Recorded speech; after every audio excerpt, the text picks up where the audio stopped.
Muy buenas noches. Es un gusto saludarles de nueva cuenta. Ahora, en el marco del Congreso Nacional de Medicina Interna de México, que se está llevando a cabo en la hermosa ciudad de Monterrey. Y bueno, no queremos perder este seguimiento que hemos tenido semana tras semana con las sesiones académicas, porque sabemos que a muchos de nosotros a veces se nos dificulta el obtener un permiso o cualquier otra situación como para acudir a este evento tan importante. Por eso es que no quisimos dejar pasar la oportunidad de seguir con estas sesiones y presentarles un tema, pues, como siempre, muy importante. Ahora nos vamos al área de neurología. Sí. El día de hoy se hablará de la ataxia de Friedreich. Es una enfermedad, como todos saben, es hereditaria, tiene un patrón sobre todo autosómico recesivo, ¿sí? Es una afectación neurológica, sobre todo a nivel cerebeloso, pero no deja de tener también implicaciones en otros órganos, sobre todo en el corazón. Y bueno, es como siempre importante hacer una detección oportuna para tener un adecuado manejo de sostén en este tipo de pacientes. El día de hoy tenemos un invitado especial. Está con nosotros el doctor Micail Vega Guzmán. Él es egresado de la Facultad de Medicina de la Universidad Veracruzana, es catedrático de la Universidad México-Americana del Golfo en Puebla y también de la Escuela de Enfermería Angelópolis en Puebla. Tiene una maestría en Administración de Hospitales y Salud Pública en el Instituto de Estudios Superiores en Administración Pública de la Ciudad de México y es el vicepresidente de la Asociación Mexicana de Ataxia de Friedreich. Y bueno, sin duda también experto en este tema que nos compartirá sus conocimientos y su experiencia en esta enfermedad. Nos acompaña también el doctor Álvaro Vega Tobón en la moderación y bueno, pues es un gusto tenerles en medio de nosotros. Adelante, doctor Vega, le escuchamos.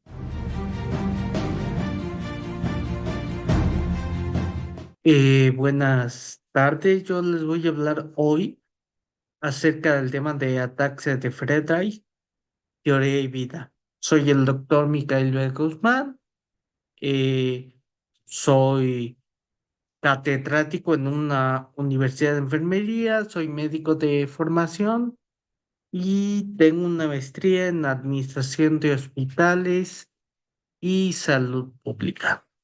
Sin más, vamos al tema.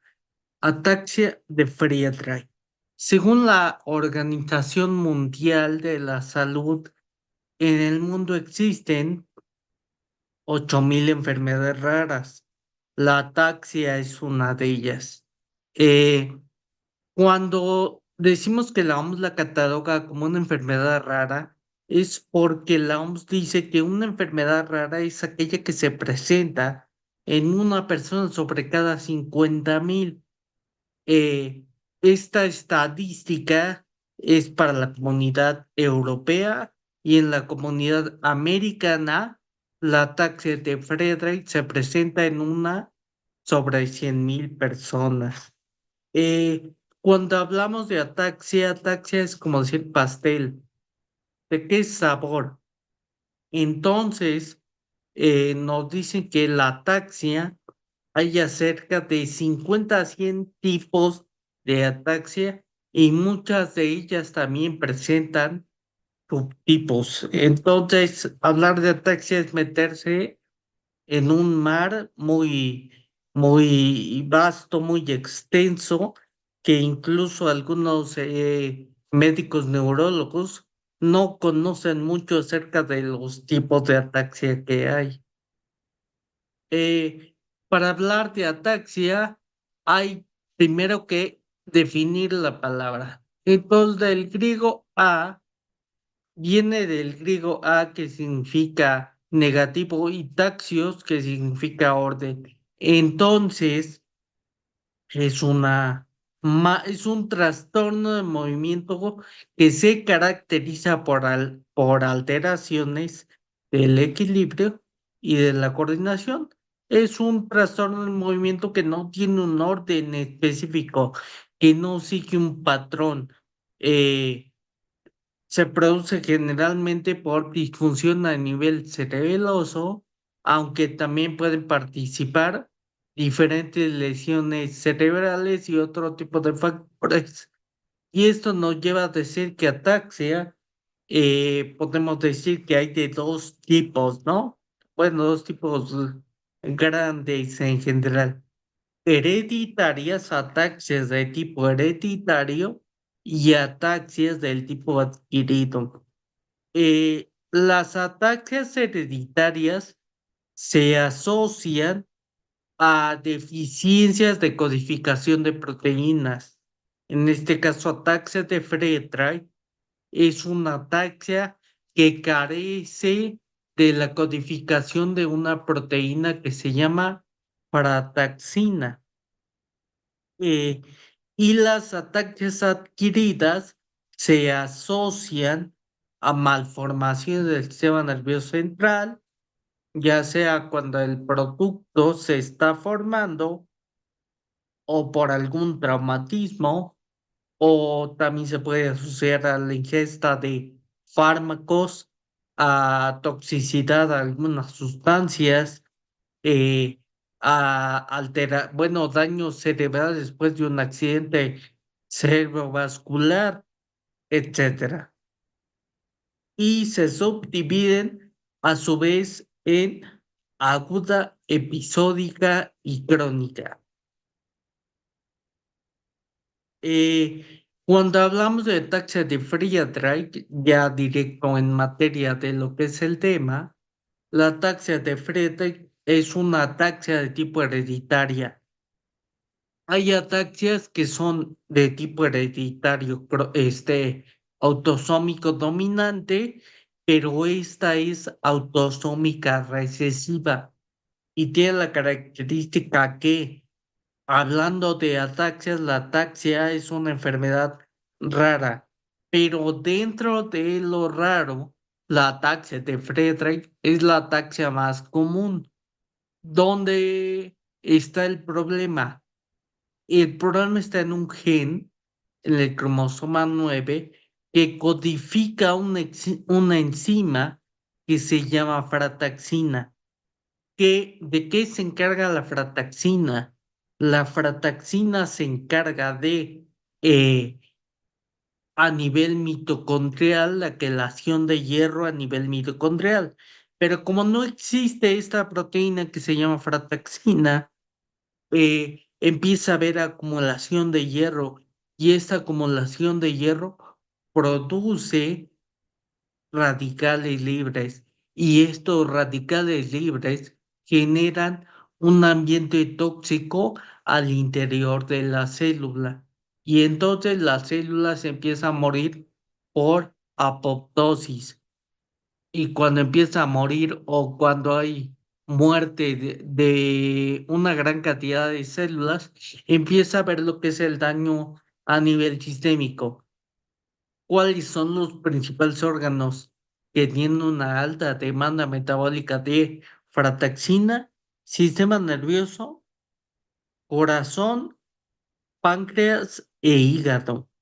Entonces, más o menos ya sabiendo cuáles son los principales órganos que van a tener una alteración de frataxina, podemos más o menos imaginarnos la sintomatología que va a presentar el paciente o también el pronóstico del paciente. Entonces, en cuanto a la epidemiología, es lo más común en población caucásica, es poco común en la población mexicana y casi es inexistente en población japonesa. Su incidencia, como se los mencionaba al principio, varía de 1 a 100,000 a 1 a 50,000 personas. Y esto depende de la región geográfica en el que se estudia la enfermedad. Síntomas principales, ataxia. Cuando vemos un paciente atáxico, eh, se caracteriza por qué. Primero, dificultad de la marcha que se va a extender a brazo y tronco. Y ese es el signo característico de la ataxia. En general, ¿no? La pérdida de la coordinación, disdiadococinesia, el paciente tiene problemas para alcanzar objetos, para discernir el movimiento, a qué intensidad, eh, a cuál va a ser el origen del movimiento, etcétera. Síntomas frecuentes, deformidades en los pies. Y estas deformidades en los pies se dan no por la enfermedad en sí, sino por el desuso de los pies. ¿Qué es lo que pasa cuando el familiar tiene algún paciente que requiere apoyo para la movilidad? Lo primero que hace es sentarlo en una silla de ruedas, y esa silla de ruedas es cómoda para el paciente y es cómoda, muy cómoda para el traslado del paciente por medio del familiar. Pero, ¿qué va a generar? Va a generar que el paciente presente este desuso de las extremidades inferiores, y ese desuso va a generar hipotonía y atrofia muscular. Y esta hipotonía y atrofia muscular es la que nos va a generar la deformidad en los pies. También hay arreflexia en miembros inferiores, aunque la literatura dice que solamente el 7% va a tener un tipo de ataxia de Friedreich que aún conserva reflejos, la mayoría no. Neuropatía sensitiva y motora, el paciente va a presentar, sí, alteraciones motoras, pero también ataxia de Friedreich presenta alteraciones sensitivas. Entonces el paciente puede dejar de sentir dolor, el paciente se puede cortar y no siente cuándo, no siente dónde. Entonces hay que tener mucho cuidado en cuanto a la sensibilidad de nuestro paciente. ¿Por qué? Porque eh, hay personal de la salud que usa compresas, lo vamos a ver después, compresa húmedo caliente para la rehabilitación, y el paciente no siente y lo pueden quemar. Bueno, disartria, fatiga, y esta fatiga se debe a, desde el punto de vista molecular, tiene que ver con la alteración a nivel mitocondrial. ¿Por qué? Porque este aumento de radicales libres también genera que la célula no pueda surtirse o no pueda producir suficiente ATP para la energía del cuerpo. Entonces el paciente presenta o periodos de fatiga extrema o tiene dificultad para poder eh, tener los periodos de recuperación. En nistagmo, o este nistagmo se puede acompañar también por movimientos sacáticos, escoliosis, que la escoliosis también se debe a la compensación del equilibrio en la marcha. Entonces, el paciente lo que busca es tener un punto de equilibrio, pero este punto de equilibrio puede generar un vicio de postura, y este vicio de postura nos puede llevar a una escoliosis. Y lo que hablamos un poquito anteriormente, ¿no? Problemas a nivel cardíaco, cardiomiopatías, fibrosis del miocardio, insuficiencia cardíaca, arritmias y bloqueo cardíaco. Eh, Esta es la principal complicación de todos los pacientes con ataxia de Friedreich, y es la principal causa de muerte en ataxia de Friedreich, las alteraciones a nivel cardíaco. Signos y síntomas. Tenemos lo que es la pérdida del equilibrio, que esa es de cajón cuando hablamos de ataxia. Hay una pérdida de equilibrio. la dificultad de caminar, el habla escándida, que es un habla característica en sílabas cortas, pausada, dificultad para coordinar movimientos, debilidad a nivel muscular y espasticidad. La debilidad muscular y la espasticidad son por el desuso y también eh, por porque el paciente eh, no puede presentar, o más bien no puede tener movimientos normales, y esto va a generar espasticidad, acortamiento de los tendones, y también se puede causar deformidad en manos y pies.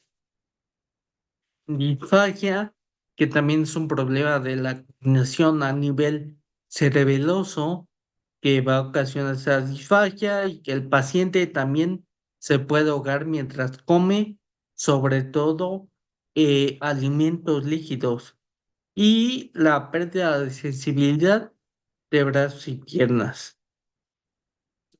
Signos y síntomas. Seguimos con la pérdida de reflejos, la pérdida de la audición, que más que pérdida de la capacidad auditiva del paciente, es es un error de la codificación de la información auditiva a nivel del sistema nervioso central. ¿Por qué? Porque el paciente sí escucha que hablan, sí escucha sonidos, pero la información no llega muy bien, se empieza a viciar y la información no llega, y entonces el paciente no entiende. Entonces sí escucha, pero no entiende lo que se le dice. La pérdida de la propiocepción, eh, los movimientos involuntarios de los ojos, escoliosis, los problemas cardíacos, mareos y también dificultad a respirar. Y esto, pues, como lo mencionamos, tiene que ver con un problema en la función cerebelosa, y que bueno, la dificultad respirar aunado con la escoliosis, también hay muchos pacientes con ataxia de Friedreich ya en estadios un poquito más avanzados, que tienen muchas complicaciones como neumonías. Y signos y síntomas, la intolerancia a los carbohidratos, que alrededor del 45% de pacientes con ataxia de Friedreich desarrollan intolerancia a carbohidratos, y de este porcentaje, el 25% de pacientes con ataxia de Friedreich desarrollan diabetes.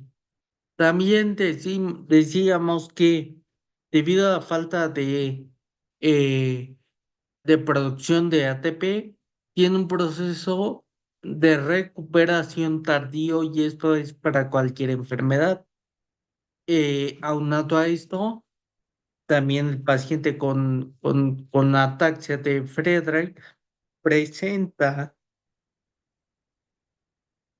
episodios de dolor neuropático, y esto es asociado a la destrucción nerviosa, ¿no?, que va viendo progresivamente. Algunos otros síntomas. La ataxia de Friedreich inicia durante los primeros años de la adolescencia comúnmente. También hay de presentación temprana, que inicia en en los primeros años de la infancia, y también hay de presentación tardía, que es normalmente en pacientes que tienen más de 60 años, aunque esta es más rara y pues es más la progresión de la enfermedad mucho más lenta. Pero ¿qué podemos rescatar de aquí?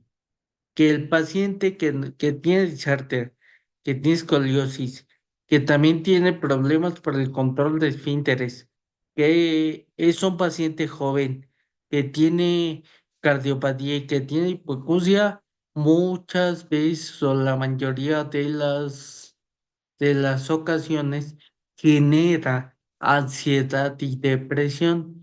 Y esto hay que tomarlo muy en cuenta, sobre todo por la salud mental del paciente. Y en esta laminita podemos ver en las dos tiras superiores una marcha completamente normal, con una base de suspensión de buena amplitud, que el paciente tiene un buen equilibrio de brazos, que está totalmente erguido, que sigue una línea recta y es una marcha completamente normal.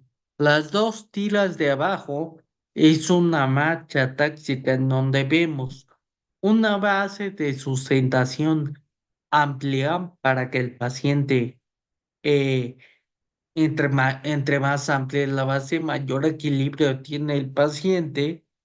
No hay una coordinación en cuanto a dar el paso y extender el brazo, no la hay. El paciente camina con los brazos hacia enfrente. ¿Por qué? Porque siempre busca la manera de buscar un objeto al cual asirse, al cual se pueda sostener. Entonces, la de abajo vemos que es una marcha totalmente sin orden. Y bueno, ¿qué que podría orientarnos al diagnóstico de ataxia de Friedreich? Hay que saber de antemano que la ataxia de Friedreich es una ataxia de muy difícil diagnóstico y que se establecen unos criterios que son criterios de Harding, para ayudarnos a orientarnos un poquito al diagnóstico. ¿Cuáles son criterios primarios? La edad de inicio de los síntomas, menor a 25 años. Ataxia truncal de extremidades que es progresiva y ataxia, arreflexia en miembros inferiores. Criterios secundarios: disartria y respuesta plantar extensora. Y criterios adicionales: algún familiar con criterios primarios y secundarios. Si nuestro paciente presenta un criterio primario, un secundario y aparte tiene el criterio adicional, podemos proceder a pensar que el paciente pueda tener ataxia de Friedreich. Esto no es diagnóstico, es solamente para poder orientarnos a lo que es, eh, a pensar en ataxia de Friedreich. Ahora, ¿cómo se hace el diagnóstico? El diagnóstico es un diagnóstico por descarte. Se debe descartar primero todo lo que produce ataxia.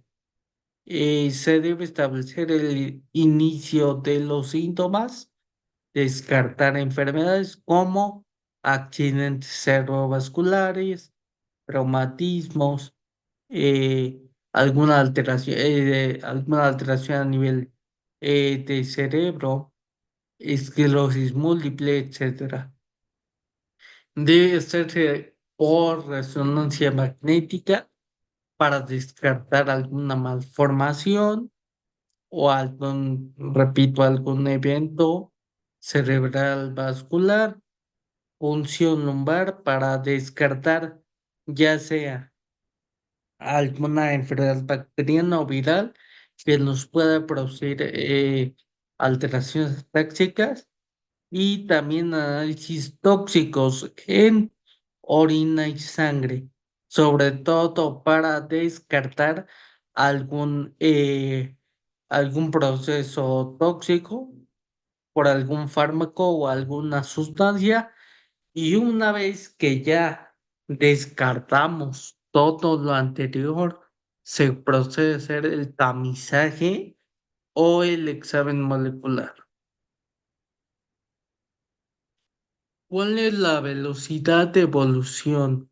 La velocidad de evolución de una persona varía conforme a otra. Entonces hay personas que tienen ataxia de Friedreich desde los 14 años y que pueden vivir hasta los 60 años, obviamente con su apoyo y su apoyo, sus redes de apoyo, y puede vivir, puede tener una calidad de vida buena. Y hay personas que en 5 años se deterioran de una manera increíble.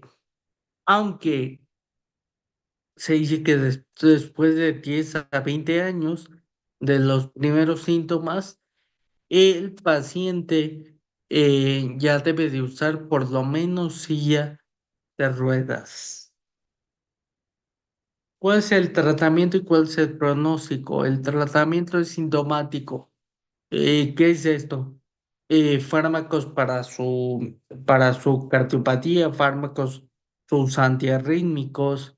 Si el paciente tiene diabetes, bueno, eh, metformina, insulina, lo que requiere el paciente. El tratamiento es dirigido a las complicaciones de la ataxia, no a la ataxia de Friedreich en sí. Y lo único que se ha comprobado que puede retrasar el curso de la enfermedad es la rehabilitación física. Y hay que tener en cuenta que la enfermedad va a seguir completamente su curso y va a seguir evolucionando, a lo mejor con la rehabilitación un poquito más lento, pero va a seguir el curso normal, no hay ningún tratamiento, no hay ninguna cura actualmente, la enfermedad va a seguir su curso. Ahora, tratamiento médico, ya lo decimos, no hay, pero el tratamiento sintomático y depende del problema que presente el paciente. En caso de la neuropatía se puede también eh, dar gabapentinoides como la gabapentina o la pregabalina para tratar de controlar estos episodios, este dolor neuropático. Hace más o menos 2 años salió un fármaco que se llama omaveloxolona. La omaveloxolona es un medicamento que ayuda a la mitocondria a producir la proteína que se llama frataxina. ¿Cómo lo hace? Obliga a codificar a través de los NRF2 la codificación de esta enzima que se llama frataxina. Eh, Sí ayuda al paciente, no detiene la enfermedad, solamente la retrasa un poquito. ¿Cuál es el problema de este medicamento? Que este medicamento solo se encuentra en Estados Unidos y en Europa. Para ser preciso, en España. Pero el problema es que es un medicamento muy caro. Y aunque vivas en Estados Unidos o en España, no te garantiza que te lo puedan dar. Es un medicamento eh, que es muy difícil conseguirlo y es muy difícil eh, comprarlo. Aparte que es muy caro, ¿no? Y excesivamente caro. ¿Cuál es el tratamiento fisioterapéutico? Ayudar al paciente con movilizaciones si el paciente aún puede, que sean movilizaciones activas, si ya no puede, movilizaciones pasivas, pero lo que yo siempre he dicho, aunque el paciente llegue a ocupar una silla de ruedas, eso no es motivo para que el paciente se empiece a atrofiar. Hay que movilizarlo. El ejercicio, el ejercicio va a ser de acuerdo a las posibilidades del paciente. Si mi paciente ya no puede caminar, pues no lo voy a poner a correr en una banda para correr, ¿sale? Ejercicios de pinza fina y sobre todo mejorar la motricidad fina y también actividades de la vida diaria, electroterapia, compresas húmedo calientes y también nitroterapia. Bueno, por qué esta plática se llama teoría y vida? Porque esa es la teoría de la taxia de Friedrich. ¿Cuál es la vida? La vida es que soy médico de formación y tengo esta enfermedad.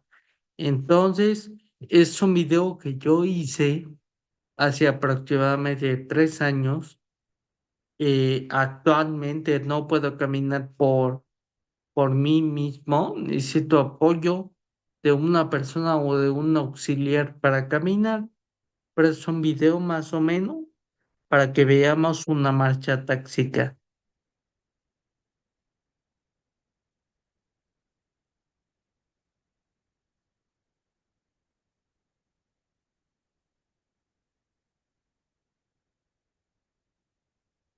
Estas son un poquito de las actividades de la vida diaria de un servidor, el cual consisten en ejercicios para mejorar tanto la motricidad como a nivel visual, poder discernir algunos movimientos y tratar más que nada de mecanizar algunos movimientos, que esta mecanización hace un poquito más fácil eh, las actividades de la vida diaria.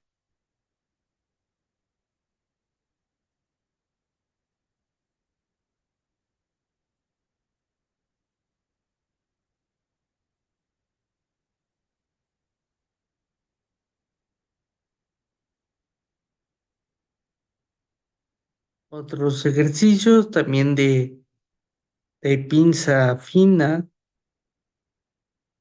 el tratar de acomodar las fichitas, se ve muy sencillo. Parece que no, pero créanme que ya desde este lado sí genera un poquito de conflicto. Y la pregunta obligada para todos los pacientes que tenemos enfermedades raras y que también tenemos que poder, bueno, más bien que tenemos que ejercitarnos para mejorar nuestra calidad de vida. ¿Cuál es la pregunta? ¿Rehabilitarse para vivir o vivir para rehabilitarse?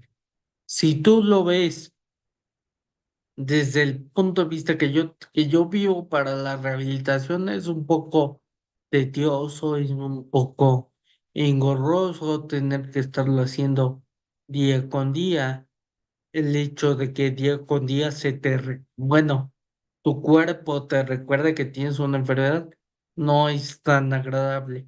Pero si nos rehabilitamos para vivir y gozamos de esa rehabilitación y vemos en sí lo que puede hacer esa rehabilitación para nosotros, cambia completamente el panorama.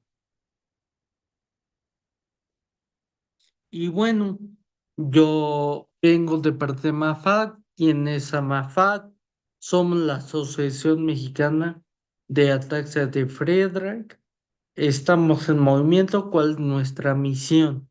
Nuestra misión es ser, bueno, que somos una asociación altruista que buscamos la mejora de la calidad de vida de los pacientes con ataxia de Friedreich y esto lo hemos logrado o lo estamos logrando gracias al apoyo de muchas personas, mucha gente, muchos profesionales de la salud, que en la asociación contamos con psicólogos, tanatólogos, enfermeras, rehabilitación, neurólogos, internistas, fisioterapeutas, que nos donan sus consultas para que nosotros podamos tener un impacto en la calidad de vida de los pacientes con ataxia de Friedreich.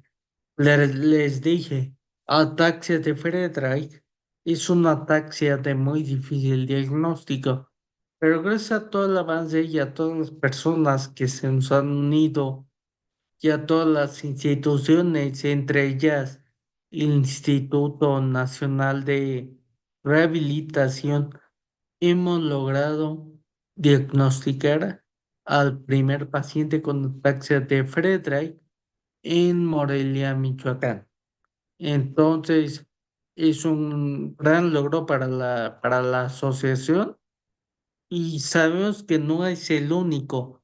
Sabemos que también es una enfermedad que no se diagnostica, eh, que se confunde con otras enfermedades y que en muchas instituciones de salud, sobre todo públicas, gubernamentales, el diagnóstico solamente se queda hasta ataxia para tratar un poquito las complicaciones y para saber qué esperar de la enfermedad. No basta con solamente quedarse en ataxia, también hay que ponerle apellido. Entonces sabemos que por ahí hay muchos pacientes todavía que no están bien diagnosticados y que, bueno, si ustedes tienen la sospecha de algún paciente que pueda tener esta enfermedad, nosotros nos encargamos del diagnóstico, de la atención, de canalizarlos, bueno, con nosotros, y en el caso que tengan otro tipo de ataxia, canalizarlos con la institución correspondiente, y todo esto es sin costo para el paciente. El paciente no paga absolutamente nada. ¿Y cuál es nuestra visión? Ser una asociación nacional consolidada que identifique y agrupe a los pacientes de ataxia de Friedreich o casos sospechosos, estableciendo un diagnóstico oportuno y que podamos brindar ayuda interdisciplinaria. Y en esta visión también la asociación está trabajando con el Instituto Nacional de Neurología y está trabajando también con el IMSS y está trabajando con el con una farmacéutica americana que se llama Mantle Therapeutics para poder ingresar un fármaco para que podamos mejorar la calidad de vida de los pacientes. Y entre los trabajos de investigación de la asociación está generando investigación y estamos haciendo un protocolo de las características clínicas, epidemiológicas y moleculares del paciente con ataxia de Friedreich en México. Y cabe mencionar que no hay ningún estudio de este tipo en ninguna parte de América Latina y que estamos muy orgullosos de trabajar en esto, cambiarle la vida a los pacientes y pues ser un apoyo y decirle a la gente que tiene esta enfermedad que no está sola. Eh, y pues ya nada más para terminar, decirles que a veces la vida nos detiene los pies solo para que descubramos y usemos nuestra sala. Muchas gracias y sin más los invito a la sesión de preguntas y respuestas con mucho gusto para aquella persona que tenga alguna duda o pregunta.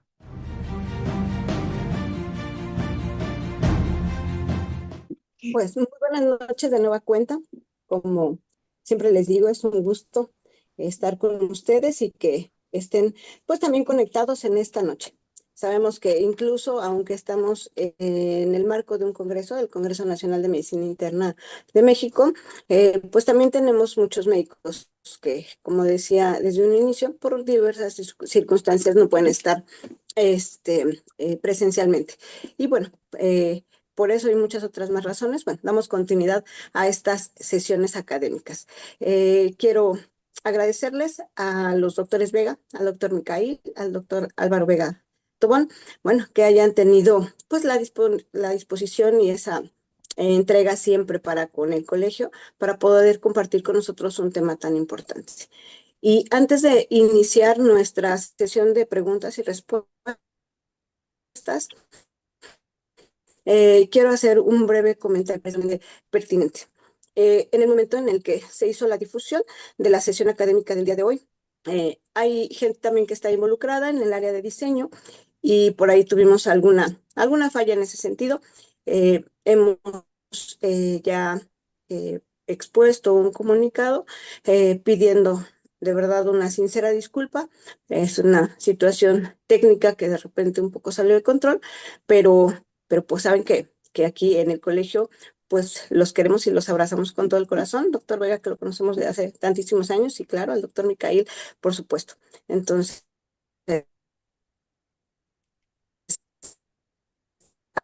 les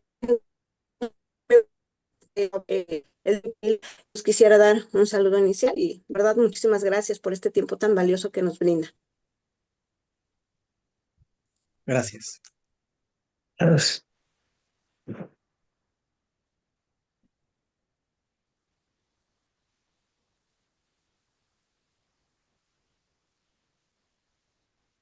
Y bueno, entonces, sin más, empecemos con esta sesión el día de hoy.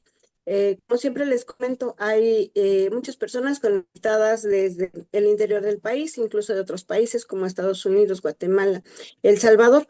En este momento me es complicado ver el número, andamos un poco corriendo con esto del Congreso, pero empiezan a llegar las felicitaciones en la plataforma. Saludos, el doctor Boulón. Felicitaciones, el doctor Alfonso Martínez, desde muchas de nuestras filiales que siempre están conectados con nosotros. El doctor Juan José Hernández, un mensaje en particular. Sé qué bonito es escuchar este tipo de conferencias. Si bien es poca su incidencia en México, es importante para todo internista conocer este tipo de problemas que requieren de un gran cuidado, ¿no? Muchos saludos y más felicitaciones. Entonces, vamos a empezar con esta sesión de preguntas. En el Facebook, que también nos acompañan muchos más médicos, el doctor Sánchez tiene la siguiente pregunta. ¿Cómo hacer el diagnóstico diferencial con ELA? Ajá. Sobre todo al inicio de la enfermedad. Él nos escribe desde Nanchitale, en Veracruz. Y yo creo que no nada más ELA, ¿no? Yo creo que cualquier otra enfermedad neurológica. Así es, como se mencionó, es una enfermedad muy difícil diagnóstico, sobre todo porque la sintomatología que va presentando se parece a muchas enfermedades de tipo neurológico. Entonces, ¿cómo la podemos diferenciar? Principalmente por que en esclerosis lateral amiotrófica hay estas zonas de esclerosis en el cerebro, cosa que en ataxia de Friedreich no. Entonces, por eso la indicación de hacer el diagnóstico, tomar una resonancia y ver si la sintomatología está ocasionada por algún daño de tipo estructural. Y ahí, bueno, si vemos un daño en la estructura, pues pensar en otro tipo de patología, ya que ataxia de Friedreich no presenta daños en la estructura del cerebro, sí presenta un poquito de degeneración a nivel de cerebelo, pero no hay esclerosis como tal, no hay zonas escleróticas. Entonces, bueno, de esta manera podemos descartarla ya sea de esclerosis múltiple o la ELA. Ok, doctor Miguel, muchas gracias por su respuesta, por el comentario. Tenemos otra pregunta desde la plataforma por parte del doctor Juan Carlos Latuada, que nos dice, desde el punto de vista de biología molecular, ¿se tendría que realizar algún tipo de estudio? ¿Es necesario? ¿Es factible poder hacerlo? El estudio molecular de ataxia de Frey es un tamizaje en donde se engloban las principales ataxias, entre ellas ataxia de Friedreich, ataxia espinocerebellosa tipo 1, tipo 3 y tipo 7. Cuando se hace ese tamiz y el tamiz corresponde a ataxia de Friedreich, se hace el diagnóstico. Cabe mencionar que el único método o el único eh, estudio que te va a arrojar el diagnóstico es el tamizaje para ataxias. No hay ningún otro. Repito, todo lo anterior es por descarte y una vez que descartamos muchas cosas y determinamos que los síntomas atáxicos no son ni por toxinas, ni por fármacos, ni por daño a nivel estructural, ni porque el paciente tuvo por ahí algún EBC, o sea, si no hay ningún daño, ya podemos pensar en hacer el tamizaje a nivel molecular. Ok, y en México, ¿en dónde podríamos, o sea, sería mejor canalizarlo? ¿Alguna asociación como con ustedes, algún centro hospitalario? Digo, quizás en Ciudad de México, pues está el Instituto Nacional de Neurología. ¿Todos los pacientes tendrían como que ser referidos a un centro de atención de este tipo? Lo que nosotros les pedimos es que si el paciente presenta la sintomatología de ataxia y es una ataxia hereditaria, o sea que no hay ningún otro antecedente que pueda originar esta ataxia, sí nos contacten para llevar el seguimiento, para hacer el examen molecular, obviamente sin costo alguno. Nosotros nos encargamos de darle un protocolo a este paciente, de realizar la prueba, de que tenga su consulta con neurología, su consulta con rehabilitación, su consulta también con tanatología, tanto para el paciente como para el familiar o los familiares sin costo alguno. Eh, Les pedimos eso para que nosotros también, algo en lo que estamos enfocados es que en México no hay un censo, bueno, en América Latina no hay un censo de cuántos pacientes somos. Entonces, en México lo que queremos lograr es establecer una lista de pacientes para que podamos llamar la atención de diferentes farmacéuticas, se haga más investigación de esta enfermedad y también decirle al mundo que no por el hecho de que sea una enfermedad rara y no por el hecho de que le dé a muy poca gente, quiere decir que no existe. Ese no es el mensaje. El mensaje somos pocos, pero queremos generar un impacto para cambiar la vida de esas pocas personas.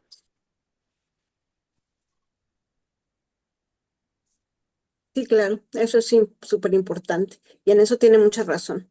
El hecho de que no lo veamos de manera, por supuesto, frecuente en la consulta, a veces ni siquiera con algún conocido, es muy importante siempre tenerlo en mente. ¿no? Como todo internista, considerar los posibles diagnósticos. Y yo creo que por eso este foro es un lugar importante para dar a conocerlo, ¿no? Donde se pueda difundir más este tipo de información, porque a veces sí, leemos y sabemos que es poco frecuente, pero ¿a dónde los vamos a canalizar? ¿Qué vamos a hacer? ¿No? Y yo creo que la asociación que ustedes han conformado, pues es una ayuda espectacular, ¿no? Para quien es portador de este tipo de ataxia. En ese sentido, no sé, doctor Álvaro Vega Tobón, em, es bueno, en la que ustedes participan, AMAFAC es la única que existe en México. ¿Hay algunas otras más? ¿Hay alguien más que lleve investigaciones?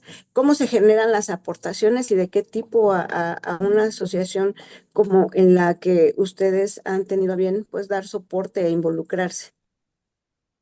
Sí, buenas noches. Bueno, la Asociación Mexicana de Ataxia Friedrich es la única en México y prácticamente la única en América Latina. Nosotros hacemos un protocolo a los pacientes. Les pediríamos a todos los médicos que nos escuchen que ante la más mínima sospecha nos refieran con nosotros. Nosotros vemos las formas o los medios para poder completar el protocolo. Ese protocolo consiste en una entrevista que se hace al paciente y a los familiares.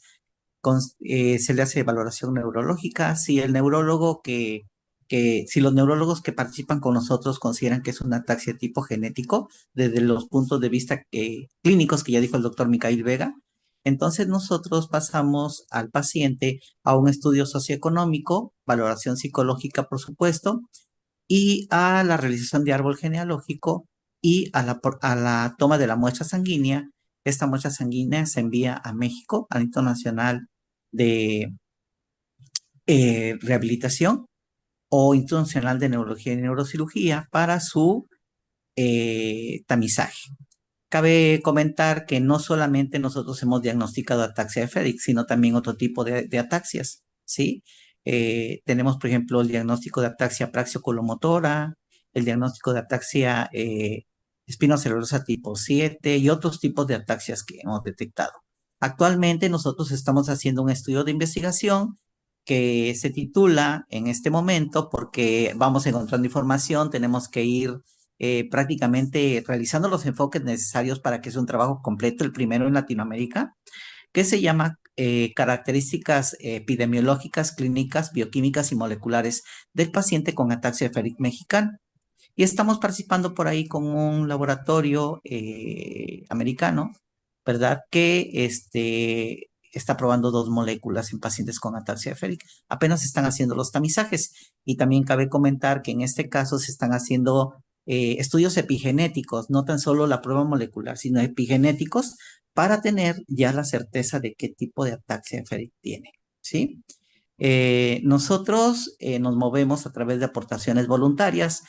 Los profesionistas que comentaba el doctor Micael, pues participan con nosotros de una forma, pues prácticamente altruista. Nosotros no cobramos ningún estudio al paciente en lo absoluto, pero lo que no hacemos tampoco es pagar viáticos para los pacientes que vienen, eh, transporte, hospedaje, eso no lo podemos hacer nosotros. Tampoco damos auxiliares auditivos, auxiliares para la movilidad, etcétera.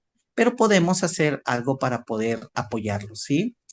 Hemos tenido pacientes del interior de la República. Actualmente tenemos un censo de 16 pacientes con ataxia Friedreich diagnosticada que van a entrar a un protocolo de estudio, a los 2 protocolos que te comentaba, doctora Karina.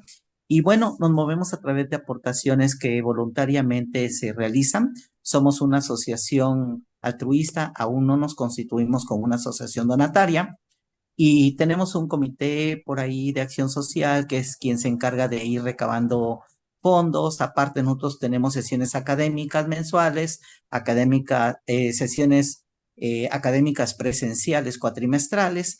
Y bueno, ahí aprovechamos nosotros para que el comité vaya haciendo rifas, ventas y todo eso para que nosotros podamos movernos de esta forma. Y por supuesto que hay donatarios, hay gente de buen corazón que nos apoya para que podamos cumplir con nuestro objetivo. De esa forma es como nosotros hacemos todo este trabajo con los pacientes, que parece fácil, pero realmente a veces con la principal estructura que nos topamos, que no nos permite, es prácticamente la misma, digamos, cultura que tenemos los mexicanos, ¿no?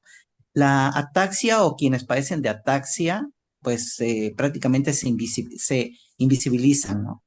Son personas con discapacidad que muchas veces son invisibles ante los ojos de todos los demás. Estamos tratando de que esto no sea así, de que se abra totalmente a inclusión desde todos los puntos de vista. Yo siempre he pensado que cuando una persona en la familia se discapacita también la familia, la sociedad y todos, los amigos, todos, ¿no?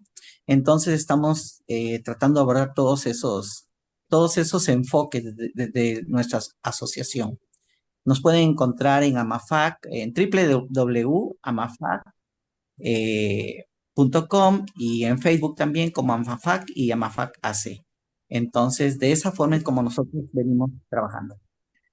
Dice, doctor, disculpe, ¿qué manifestaciones clínicas presentó usted en su infancia? ¿Tiene alguna sospecha? Muchas gracias.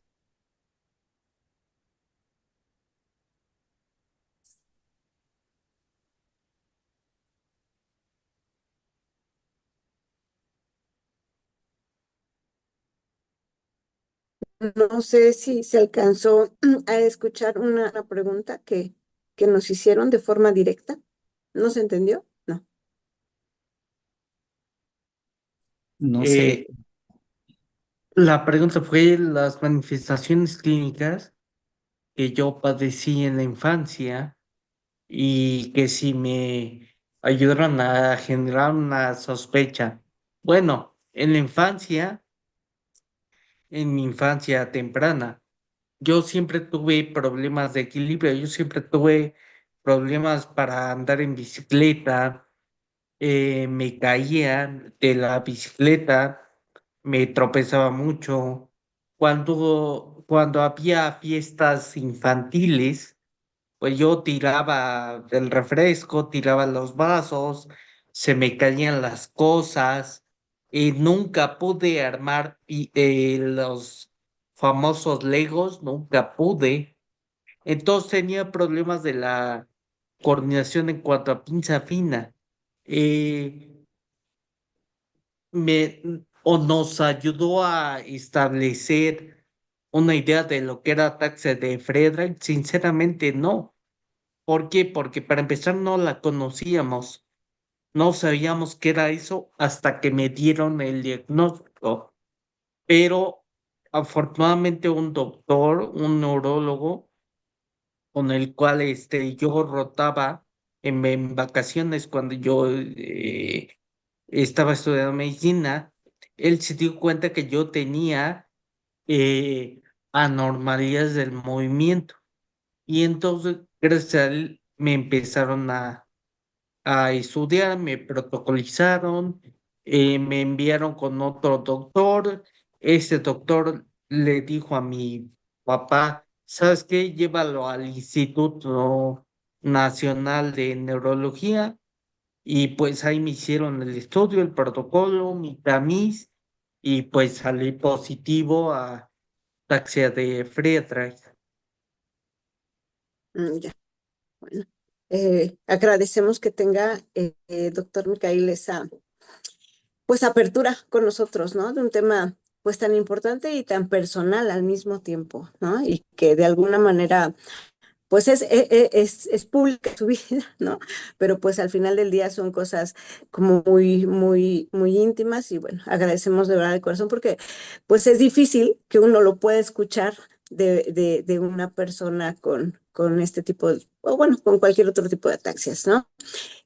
Doctor, tenemos otra pregunta en las redes, en Facebook. Nos comentaba acerca de algún tratamiento para el dolor. ¿Cuál sería como para dolor neuropático? ¿Cuál sería la gama de medicamentos que pudiéramos utilizar para esa manifestación, para ese síntoma? Ok, principalmente lo que son los gabapentinoides, pregabalina, gabapentina. También se podrían usar las benzodiazepinas, aunque no se recomienda porque generan este problema de tolerancia y dependencia, pero sí, de primera línea para manejo de dolor neuropático, gabapentina o pregabalina.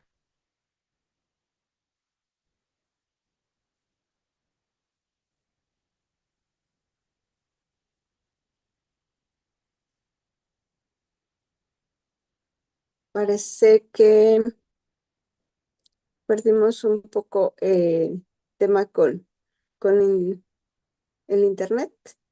No sé si ya se haya recuperado. ¿Me escucha, doctor? Sí, ya Sí, regresó. ¿Ya? Ok. sí. Bueno, pues gracias por su respuesta. Tenemos algunos otros, preguntas y, bueno, sí, preguntas. Déjeme, ubico aquí. Mm, ¿Qué características o debe tener alguna característica especial la unidad o aquellas unidades de rehabilitación para apoyar a este tipo de pacientes o en cualquier sitio? ¿O si deben de tener como em, ciertas características personal que conozca este tipo de enfermedad? Ok, las características en las cuales se debe atender a un paciente con ataxia de Friedreich son que no tenga desniveles, que sea un suelo firme, que sea plano.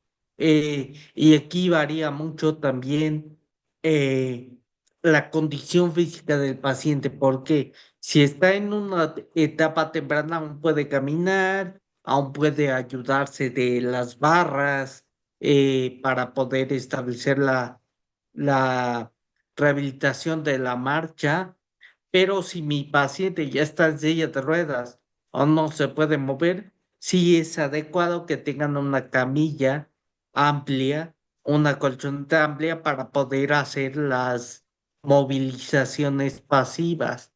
Es importante recalcar que el tipo de actividad física del paciente con ataxia se debe individualizar. ¿Por qué? Porque hay pacientes con ataxia que también tienen eh, implicaciones cardíacas, entonces no lo podemos fatigar, no podemos subir su frecuencia cardíaca porque empiezan a hacer bloqueos, eh, no podemos tampoco dejarlos que no hagan nada, porque si no viene también lo que es la atrofia, pero tratar de ayudar al paciente, si bien son con la movilización activa que el mismo paciente lo realice o con movilizaciones pasivas. También es importante tratar de pelear con esa espasticidad o rigidez que puede presentar el paciente, porque muchas veces esa espasticidad puede también ocasionarnos un problema ahí muscular, un desgarre o algo. Ok. Sí, Doctora entonces Karina, entiendo que sí. Mande. perdón, ¿me permite? Sí, Yo creo que claro. esta última pregunta es una pregunta muy importante, pero yo considero, o mejor dicho, consideramos nosotros, que lejos de el lugar y el tipo de rehabilitación que recibe el paciente, los rehabilitadores, los médicos en rehabilitación, incluyendo los médicos internistas, porque siendo internista, bueno, pues nunca advertí que el doctor Micail tenía alteraciones desde la infancia de este tipo. Entonces, yo creo que los médicos rehabilitadores y los licenciados en rehabilitación deben de saber qué es lo que es la ataxia de Frederick y cualquier otro tipo de ataxia. No todo se rehabilita de la misma forma, ¿no? Hay rehabilitación en pacientes oncológicos, pacientes con enfermedades estructurales del sistema nervioso central, etc. Realmente la atención en rehabilitación para el paciente con ataxia férica reúne ciertas características muy especiales. Fácilmente hacen bloqueos. Entonces, hay que tener mucho cuidado con los tipos de ejercicios o con los tipos de rehabilitación que se les va a dar. Pero más que nada, y es parte de nuestra visión o de nuestra misión también, el hecho de poder educar a los rehabilitadores que la ataxia de Frederick existe y que deben de conocer, ¿verdad? este tipo de padecimientos. Quizás el doctor Micael no lo recuerde, pero a él lo enviaron del Instituto Nacional de Neurología y Neurocirugía a Puebla, a un centro de rehabilitación, no voy a decir cuál, ¿verdad? Obviamente. Entonces, cuando vieron el diagnóstico, nadie sabía qué era. O sea, y realmente dentro del gremio médico, discúlpame, doctora Karina, pero te puedo decir que hay personas que desconocen este tipo de padecimientos y eso es algo muy delicado, ¿sí? Podemos sospechar cuando un paciente tiene enfermedad renal, diabetes, etcétera, etcétera, etcétera. Pero parece que el terreno de la neurogenética es un tanto árido para muchos médicos clínicos. Y yo creo que sí debemos de saber, es parte de nuestro enfoque en nosotros capacitar a médicos, a, a licenciados en rehabilitación acerca de este padecimiento principalmente que existe, ¿no? Y Claro. que no deben de asustarse tampoco, ¿no? Ya, ¿y qué es esto, no? Yo creo que Sí, sí es una cuestión muy importante para nosotros. ujú. Sí, como bien comenta, doctor, Vega, bueno, al final del día no es el único tipo de ataxia, quizás, bueno, no quizás, tienen muchas cuestiones clínicas en común y bueno, no sería un abordaje pues integral para este tipo de trastornos neurológicos, ¿no? Ustedes como AMAFAC, entonces, hacen cursos de capacitación para el personal, como dice, de fisioterapia. Sí, nosotros tenemos un programa académico mensual, virtual, y este año para el 2025 el primer módulo es de enfermedades raras. En enero vamos a hablar sobre enfermedades raras, perdón. En febrero sobre ataxias hereditarias y en marzo vamos a hablar específicamente sobre ataxia hereditaria. Posteriormente pasamos al módulo de rehabilitación de discapacidad.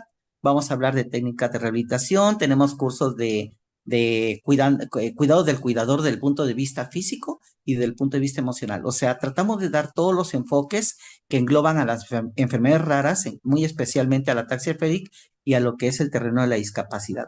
Estamos planeando un congreso el próximo año que, si bien nos va, ¿verdad? Será el primer Congreso Internacional de Enfermedades Raras y Discapacidad en Puebla. So, estamos en Puebla, eso también es Excelente. muy Maravilloso. Sí, claro. Sí, sí, sí. Ya. Qué bueno que lo comenta, doctor, ya para ubicarnos también geográficamente que están ahí de cualquier manera, pues es muy al centro del país, ¿no? Entonces, eso también facilita en muchos sentidos, Y bueno, ¿no? Que la gente, o que esta atención, valoración se pudiera trasladar. Sí, dígame. así es. Y bueno, pues Sí, la actualmente, escucho, como te doctor. comentaba, sí, te comentaba que estamos trabajando en un protocolo de investigación. Y bueno, si el paciente no puede venir a la ciudad de Puebla para el protocolo, nosotros vemos cómo acercarnos a él. Lo que nosotros queremos lograr es los diagnósticos moleculares y epigenéticos principalmente. ¿Sí? Sí, sí, claro, que no pasen desapercibidos como tiene un deterioro, y no sabemos de qué fue, cuándo fue, ni a qué se debe. Y por supuesto, como bien comentaba, ¿no? La atención oportuna que necesita en este tema de la fisioterapia. Me preguntan también, pero creo que ya un poco se sobreentiende que la fisioterapia, pues definitivamente se va a requerir de manera permanente, ¿no? En diferentes, quizás, formas, no sé qué le pueda comentar al doctor que nos pregunta esto en Facebook. Sí, la fisioterapia es de manera permanente. De hecho, aunque el paciente tome medicamentos, ya sea para diabetes o cardiopatía, para el dolor neuropático, antioxidantes, tome lo que tome, y la fisioterapia que haga, eh, la enfermedad va a seguir su curso, va a seguir su curso, aunque hay estudios que dicen que la fisioterapia la puede frenar un poquito el avance, pero a fin de cuentas la enfermedad va a seguir su curso. A mí me gusta, bueno, no me gusta, sino que yo llamo que la ataxia de Friedreich es una enfermedad ladrona. Cosa que dejes de hacer, cosa que te va a quitar. Si dejas de caminar, ya no vas a poder caminar por el tema de tanto la fuerza muscular como el equilibrio. Si ya no hablas, ya no vas a poder hablar. Si ya no te mantienes activo, vas a perder muchas funciones. ¿Cuál es la mejor manera? Buscar el movimiento del paciente, siempre. Obviamente el movimiento, pero tampoco a tal grado de obsesionarnos y desgastar al paciente, porque como bien ya sabemos, tiene una implicación en cuanto a eh, la regeneración muscular o el ámbito de la recuperación de energía. Entonces, si a mi paciente yo lo canso de más, va a tardar mucho más ese músculo en poderse recuperar, y si no se recupera y lo sigo forzando, va, en vez de que la fisioterapia ayude, va a provocar un desgaste. Así es. Sí, múltiples consideraciones, ¿no?, que se deben de tener. Estoy revisando aquí ya en la plataforma y también en redes sociales como Facebook, y no veo ninguna otra pregunta, solamente muchos saludos y felicitaciones a ambos. Y bueno, yo creo que, insisto, esta ha sido una excelente oportunidad en esta noche para conocer de este tema que, aunque como bien dice doctor Micael, son pocos, pero no por eso son menos importantes. Y yo creo que en la medida de lo posible también, pues, asociaciones, colegios, creo que tenemos también ese como deber de poder hacer ese trabajo también más de difusión y de colaboración en este sentido para que esta enfermedad sea más conocida y reconocida en el ámbito clínico, ¿no? Y bueno, insisto, solo felicitaciones, felicitaciones. Entonces, creo que ha sido un buen tiempo de preguntas muy interesantes y sobre todo pues las respuestas concisas, concretas, y es lo que necesitamos nosotros. Y bueno, quisiera que por favor en esta noche primero el doctor Micail, posteriormente el doctor Álvaro, pues nos dieran un mensaje final, algo como usualmente les digo a nuestros ponentes, que nos debemos llevar en esta noche. Como médicos generales que también se conectan, como médicos internistas que debemos también estar al día, ¿qué nos debamos llevar a casa de ataxia de Friedreich? Que nos debemos llevar, que hay enfermedades que muchas veces nos escapan, como yo le digo a mis alumnos, si no sabes cómo es un pato, el pato te puede pasar por de frente y jamás vas a saber, pues, qué es un pato, ¿no? Entonces sabemos que la carrera de medicina nunca se acaba. Siempre tenemos que estar actualizados, siempre tenemos que estar estudiando, eh, y también ver por aquellas enfermedades que son de nivel molecular, son enfermedades raras, pero que también existen, y no dejarlas de lado, y pues a fin de cuentas eh, saber que cómo es y cómo hace un pato, ¿no? Y como paciente y como persona afectada, decirles que afortunadamente yo cuando fui joven realicé mucho ejercicio, mucho deporte, y nunca me quedé con las ganas de nada, y yo creo que eso también es un buen parámetro para decirle a aquellos pacientes, ¿sabes qué? Si tienes ganas, hazlo, porque después de tiempo cuando ya no puedas y lo quieras hacer, ahí va a venir el team, ¿por qué nunca lo hice, no? Entonces, eso es desde el punto de vista médico, y esa es la opinión personal desde el punto de vista como un paciente más. Muchas gracias, doctor Micail. Doctor Álvaro, unas Sí, palabras para despedirnos también en esta noche.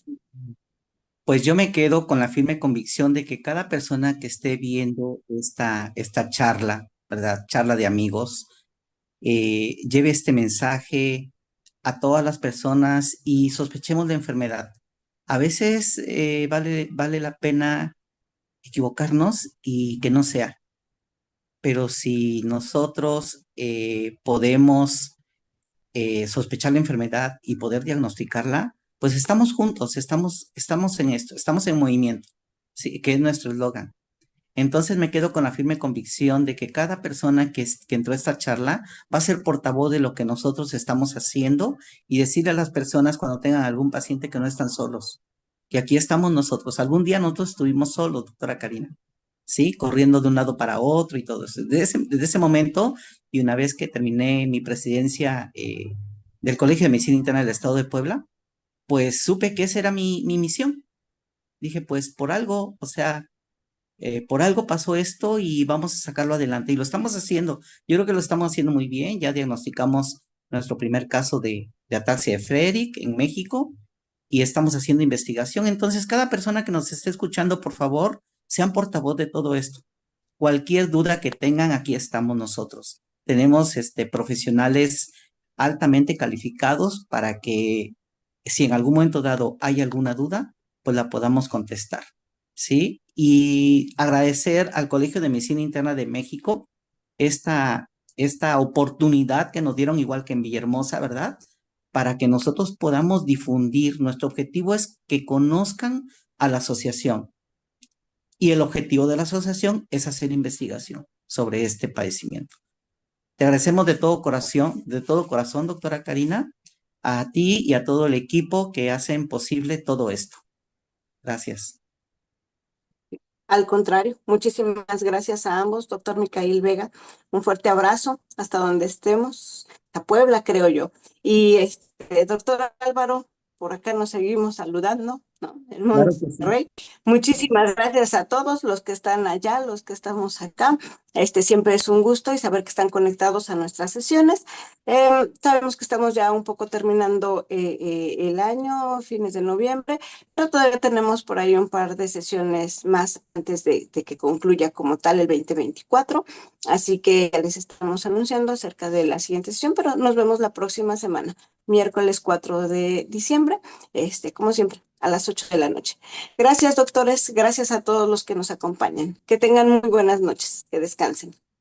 Gracias. Hasta luego.